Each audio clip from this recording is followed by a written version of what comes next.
주님께서 여러분과 함께 마르코가 전한 거룩한 복음입니다.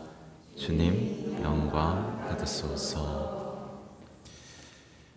그때 예루살렘에서 온 바리사이들과 율법학자 몇 사람이 예수님께 몰려왔다가 그분의 제자 몇 사람이 더러운 손으로 곧 씻지 않은 손으로 음식을 먹는 것을 보았다.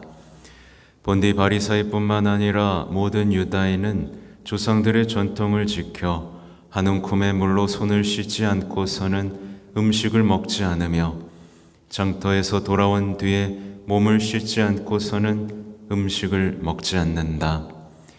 이 밖에도 지켜야 할 관습이 많은데 잔이나 단지나 녹그릇이나 침상을 씻는 일들이다. 그래서 바리사이들과 율법학자들이 예수님께 물었다. 어째서 선생님의 제자들은 조상들의 전통을 따르지 않고 더러운 손으로 음식을 먹습니까? 예수님께서 그들에게 이르셨다. 이사야가 너희 위선자들을 두고 옳게 예언하였다. 성경에 이렇게 기록되어 있다. 이 백성이 입술로는 나를 공경하지만 그 마음은 내게서 멀리 떠나 있다. 그들은 사람의 규정을 교리로 가르치며 나를 헛되이 섬긴다. 너희는 하느님의 계명을 버리고 사람의 전통을 지키는 것이다. 또 이어서 그들에게 말씀하셨다. 너희는 너희의 전통을 고수하려고 하느님의 계명을 잘도 저버린다. 모세는 아버지와 어머니를 공경하여라. 그리고 아버지나 어머니를 욕하는 자는 사형을 받아야 한다고 말하였다. 그런데 너희는 누가 아버지나 어머니에게 제가 드릴 공양은 코르반 곧 하느님께 바치는 예물입니다 하고 말하면 된다고 한다. 그러면서 아버지나 어머니에게 더 이상 아무것도 해드리지 못하게 한다. 너희는 이렇게 너희가 전하는 전통으로 하느님의 말씀을 폐기하는 것이다. 너희는 이런 짓들을 많이 한다. 주님의 말씀입니다.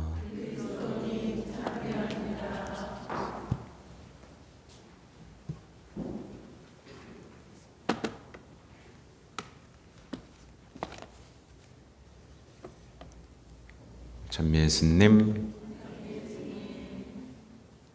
네, 오늘은 말씀이 굉장히 풍성해서 창조에 대한 이야기들, 보신이 좋았던 이야기들에서부터 이제 어떻게 보면 너무 당연해 보이죠? 왜 안 지켜요? 이거 좀 지키면 좋잖아요. 그냥 예수님도 그래 지키지 뭐 라고 해도 될 것에 이렇게 크게 반응하시면서 그들이 뭔가 잘못하고 있다라는 것을 지적하시는 장면에 대한 이야기. 예를 들면 너희는 이런 짓들을 많이 한다. 이런 짓들을 하나하나 따져보면 우리에게 얼마나 있을까요? 그러니까 우리가 하나님의 말씀을 폐기하는, 그러니까 사랑하라고 했던, 공경하라고 했던 이 모든 것들을 폐기한 것들 찾아보면 굉장히 많을 거예요. 이렇게 하면 돼 하고 이웃사랑 딱 무관심과 끊어버리고, 이렇게 하면 돼 하고 아버지 어머니 사랑 끊어버리고, 이렇게 하면 돼, 제일 중요한 거 하나님 사랑 끊어버리고, 이렇게 끊어버리면서 하나님의 말씀을 폐기한 게 얼마나 많을까. 한번 우리는 구체적으로 돌아볼 필요가 있죠.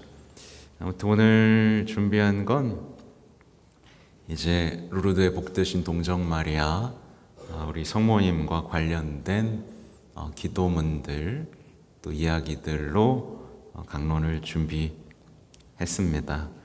어제 치과를 다녀왔는데 또 뭐가 또 막 해가지고 이도 아프고 발음도 새고 또 난리가 났습니다. 아무튼 오늘 이 베르나데트 아시죠? 우리 아무튼 저기는 리드박 성모님이고, 우리가 보통 루르드 성모님 하면 이러고 계시죠?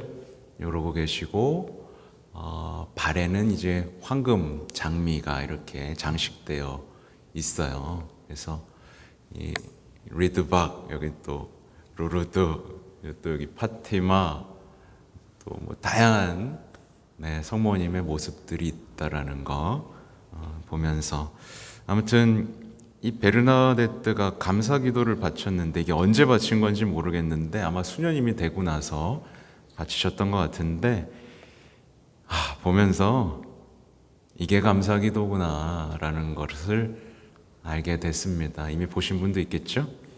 한번 읽어드릴게요.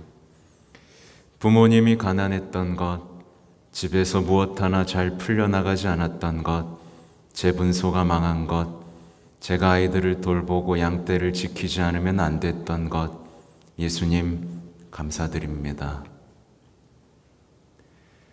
뺨을 맞거나 조소와 모욕을 당한 것, 나를 이상한 사람 취급한 사람들의 일, 나에게서 부정한 의심을 하고 내가 성모님을 이용해 큰 돈을 벌고 있다고 의심한 사람들의 일도 성모 마리아님 감사드립니다.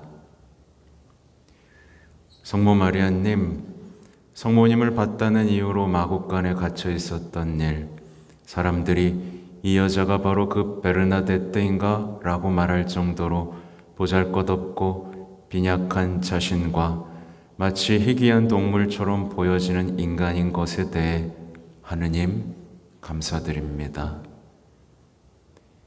예수님께서 저의 눈앞에 나타나실 때도 나타나지 않으실 때도 당신께서 존재하심에 감사드립니다. 어때요, 여러분? 여러분의 감사 기도하고 어때요?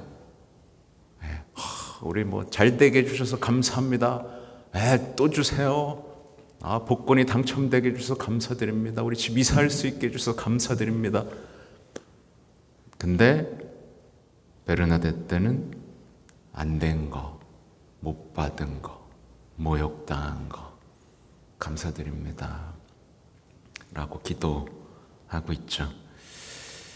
루르드의 세 번째 발현 때 성모님은 이 얘기를 이미 말씀하셨습니다. 1858년 2월 18일, 나는 너에게 이 세상에서의 행복은 약속하지 못하지만 다음 세상의 행복은 약속해 주겠다. 이렇게 말씀하셨습니다.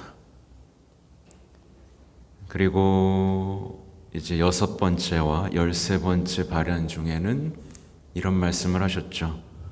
죄인들을 위해 기도하여라. 비슷하죠? 사제들에게 가서 이곳에 작은 성당 하나를 세우라고 말하여라. 그리고 이리로 행렬이 향하도록 하여라. 많은 사람들이 참배하기를 바란다. 그리고 요거는 뭐 메시지라고 보기보다는 이제 거기 기적수가 나오게 된 이야기인데, 샘에 가서 샘물을 마시고 씻고 그곳에서 자란 풀을 먹어라.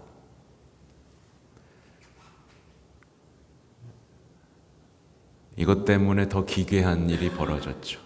여러분, 사람들이 막 둘러보고 있는데 거기서 땅을 파가지고 손으로 무릎 꿇고 거기서 물 먹고 풀 뜯어 먹고 하실 수 있겠어요? 미친 여자라 그러겠죠? 여자 미쳤나 봐. 이 베르나데뜨를 보면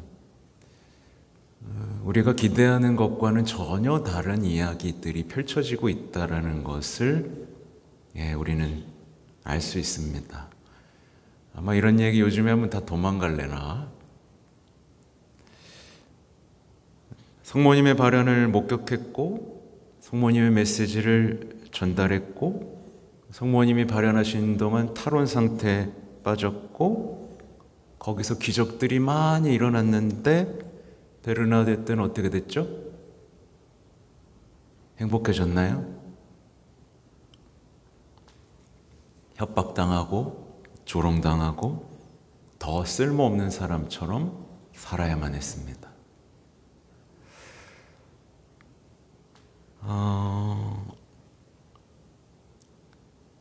이 성모님의 메시지에는 항상 죄인들을 위해 기도하라는 말씀이 반복되는데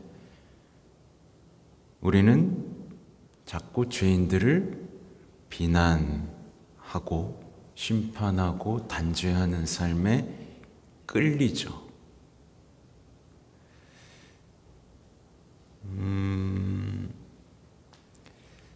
성전을 지어라 라는 말씀, 그만큼 성찬례가 얼마나 중요한지, 성전을 아름답게 가꾸고 전례를 아름답게 하는 게 얼마나 중요한지에 대한 말씀이고, 행렬하길 바란다. 우리 희망의 순례자가 떠오르죠. 그리스도를 따라 걸으면서 희망으로 순례하고 세상에서 행렬하는 이 교회가 되기를 바라셨던 오늘날의 메시지하고 연결되는 지점들이 있습니다. 아까 이미 말씀드렸지만 베르나데뜨는 무릎을 꿇고 흙바닥을 손으로 팝니다. 이렇게 물을 마시고 풀을 뜯어 먹죠. 베르나데뜨가 한 건 시키는 대로 했을 뿐이에요. 순종했을 뿐입니다. 그러나 사람들은 미쳤다고 조롱을 했죠.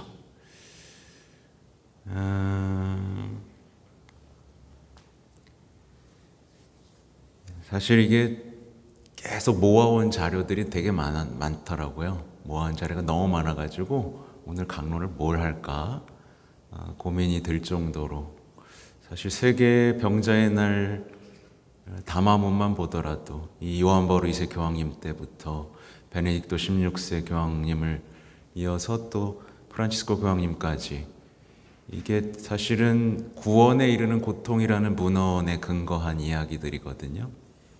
네.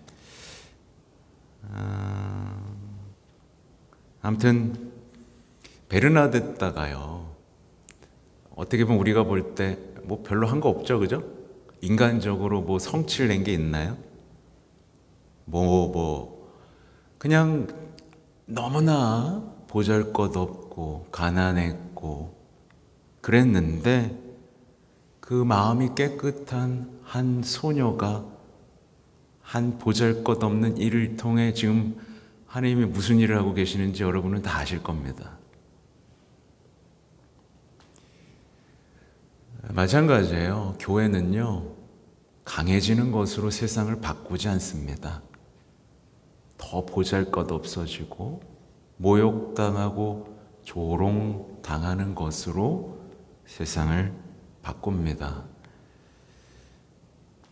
그래서 우리가 하느님이 활동하시고 성모님께서 활동하시면서 이 세상을 정화하고 평화롭게 하고 희망이 가득 차게 하도록 하기 위해서는 바로 이 소녀의 길, 순종의 길, 모욕의 길을 가야 하죠.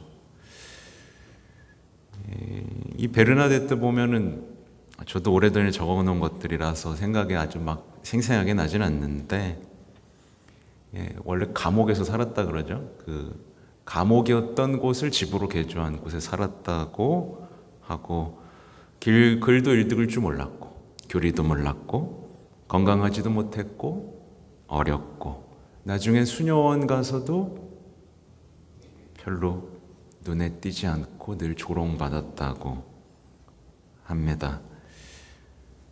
그 가난과 겸손이 이룬 일을 보십시오. 근데 가난과 겸손이 이룬 일을 보시죠. 그리고 우리가 신앙생활을 하면 할수록 이 수많은 사람들 속에서 무엇에 초대되고 있는지를 보시죠. 잘하면 사람들이 칭찬해 주나요? 아니요. 겸손과 모욕으로 초대되고 있다는 거. 다시 한번 오늘 우르드의 복되신 동정 마리아 기념일을 보고 성녀의 삶을 보면서 다시 한번 해야겠다.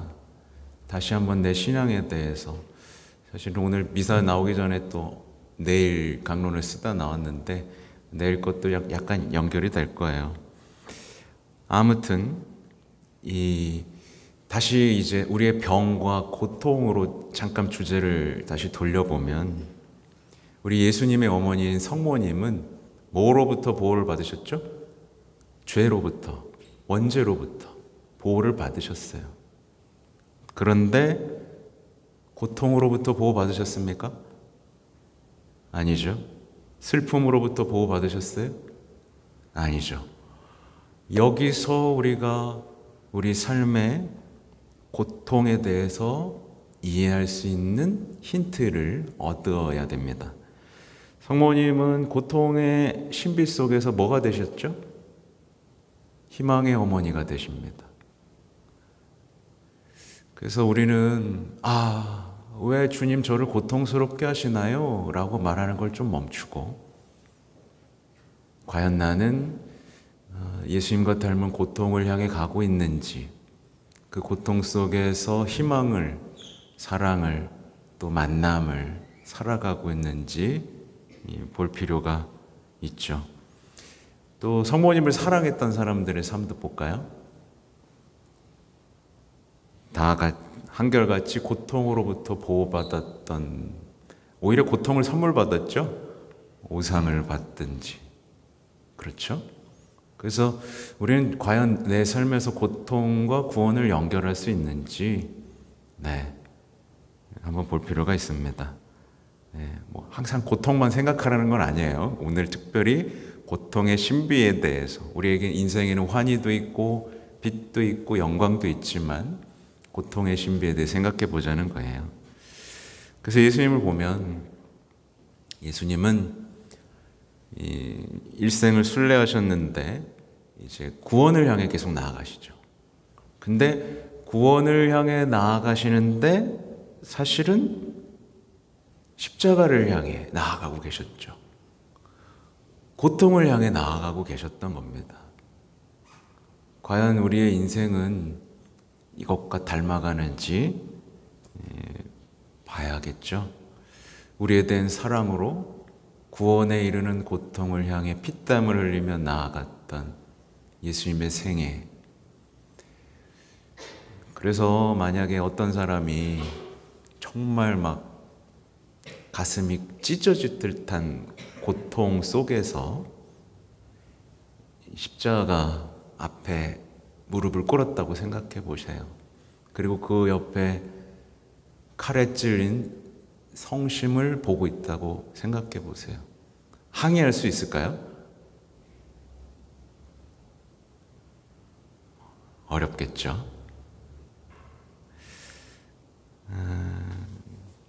아무튼 오늘 저는 말씀드리고 싶었던 것, 우리 삶에 고통이 밀려들고 또 거기에 병까지 또 고통스럽게 밀려들고, 그래서 내 마음속에 어떤 항의하고 싶은 마음, 남 탓하고 싶은 마음, 또 원망하고 싶은 마음, 그러나 동시에 죄책감, 반성, 후회, 이런 것들이 정말 우리 가슴을 쥐어짜고 있다면 저는 다시 한번 용기를 내서 그분을 신뢰하자라고 말씀을 드리고 싶습니다. 정말 많은 분들이 저에게 와서 질문을 해요. 어떻게 하면 하나님을 사랑할 수 있고, 어떻게 하면 삶을 회복할 수 있고. 근데 가장 기본적인 거가 안 돼 있는 경우가 많습니다. 뭐냐면 그분께 대한 신뢰예요. 그리고 억지로라도 찬미를 해야 되는데 신뢰, 찬미가 빠져 있죠. 단순하게, 제가 과달루페를 가는 준비를 하면서 과달루페에 대한 찬가, 또 요한 바울 2세 교황님이 바친 기도를 찾아서 이미 올렸는데 그 기도문을 보면 굉장히 단순해요. 저의 고통, 슬픔 다 주님께 맡깁니다. 성모님께 드립니다. 저를 지켜주십시오. 그리고 어머니의 사랑을 노래하죠.